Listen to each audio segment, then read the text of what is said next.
The blast in Delhi has sent shockwaves throughout India and beyond.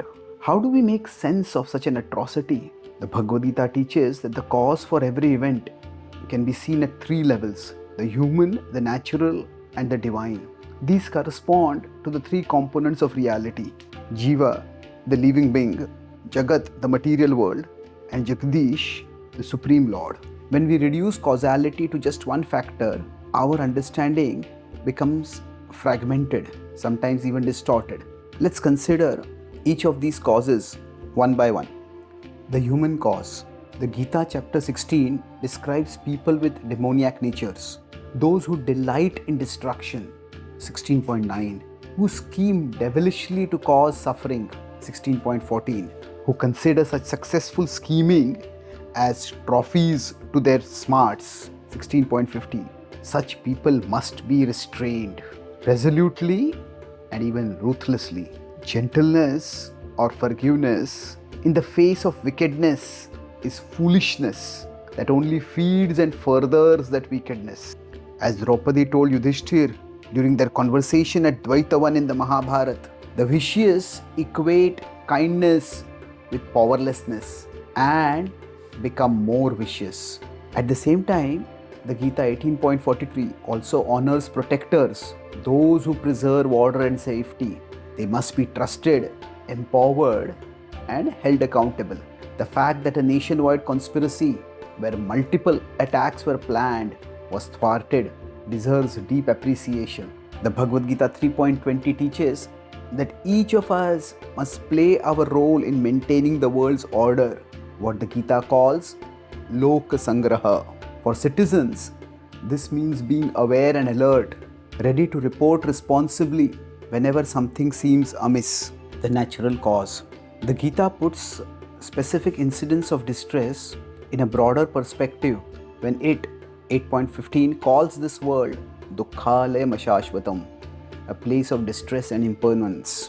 The Bhagavatam 10.14.58 adds, Padam Padam Yad Vipadam, there is danger at every step.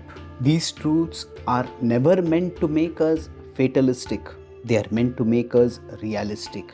They remind us that life has always been fragile, that suffering is woven into material existence, that brutal people have always existed throughout human history. Such awareness protects us from two extremes: fear and paranoia on one side, revenge and scapegoating on the other. The balanced path is resourcefulness, to respond, not react, to analyze carefully till we zero in on an actionable cause, and to act courageously to neutralize that cause firmly and forcefully. This was the Pandavas' path with the Kauravas. They neither caved in before injustice nor became consumed by hatred while opposing it. The divine cause. The Gita declares that Krishna, the Supreme Lord, is never the cause of evil. He is the comfort amid distress and the cure beyond it.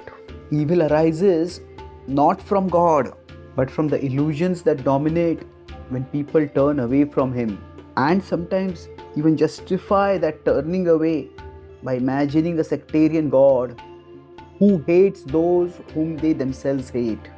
This is not the God of the Gita. The Gita reveals God to be the universal well-wisher of all beings who seeks the upliftment of everyone. 5.29. God is our comfort amid suffering. The Gita assures in 18.58, when we remember Him, He steadies our mind and strengthens our heart. His presence brings clarity amid confusion and courage amid crisis. God is also our cure, as He declares in 11.33. We are His instruments, and through our actions, His purpose unfolds. When we do our part within our limits, He does His part beyond them. That is the partnership between the human and the divine, as celebrated in the conclusion of the Bhagavad Gita, 18.78. Our effort, empowered by His grace, can herald an era of greater peace, harmony, and flourishing.